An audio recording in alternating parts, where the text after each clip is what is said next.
Heritage పాలల్లో తేడా ఉంది అని ఎప్పటినుంచో మీడియాలో వార్తలు వస్తూనే ఉన్నాయి.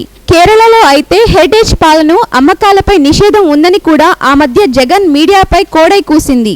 ఇదంతా నిన్నటి కథనం. నేడు తమిళనాడు మంత్రి రాజేంద్ర బాలాజీ మాట్లాడుతూ ప్రైవేట్ డైరీలు వారి పాలను విషతుల్యంగా మార్చేస్తున్నారు. వారి ఉత్పత్తులు ఎందుకు పాయిజన్ అవుతున్నాయంటే ఎక్కువ కాలం నిల్వ ఉండడానికి వారు రసాయనిక వాడకాలు ముమ్మరం చేస్తున్నారని ఆయన మీడియాలకు ఎక్కారు. దీనిపై ఏపీలో హెరిటేజ్ సంస్థ యాజమాన్యం బ్రాహ్మణి మాట్లాడుతూ మేము మా ప్రోడక్ట్ హెరిటేజ్ను ఎంతో బాగా తయారు చేస్తున్నాం, పలు జాగ్రత్తలు తీసుకుంటున్నాం. అంతెందుకు మామ చంద్రబాబు నాయుడు మా బిడ్డ దేవాంశ్ నిత్యం హెరిటేజ్ పాలనే తాగుతారు.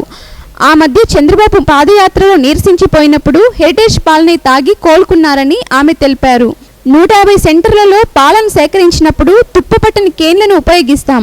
ఇలా అన్ని విషయాల్లో శ్రద్ధను కనపరుస్తున్నామని ఆమె తెలిపారు. పూలహారాలు, నల్లపూసల దండలు, చైనులు, కమ్మలు, గాజులు, మాటీలు, ఎన్నో మరెన్నో బంగారు ఆభరణాలు, వెండి ప్లేట్లు, గ్లాసులు, దీపారాధన కుందులు, కాళ్ల గొలుసులు, వెండి మువ్వలు, 100% క్వాలిటీ వెండి ఆభరణాలు రెడీమేడ్ గా మరియు ఆర్డర్స్ పై అందిస్తోంది Satyanarayana Swamy jewellery. BIS hallmark ఆభరణాల అమ్మకం మా ప్రత్యేకత.